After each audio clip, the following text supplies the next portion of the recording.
How to record shows on Xumo.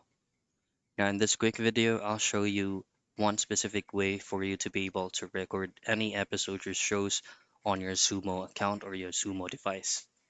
Now recording shows on Xumo Streambox is actually can be done if you do have a cloud DVR on your Xumo account or from the device that you're using.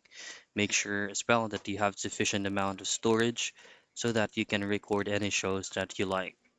To do that, all I have to do is while currently viewing that specific show, you just need to press on the up key from your remote control and then the recording interface will show up. From the recording interface, you can go ahead and adjust it if you would like it to be have it's just full screen, a region or a window, and if you would also like to include the sounds. Now from the bottom, hit on record and you're done.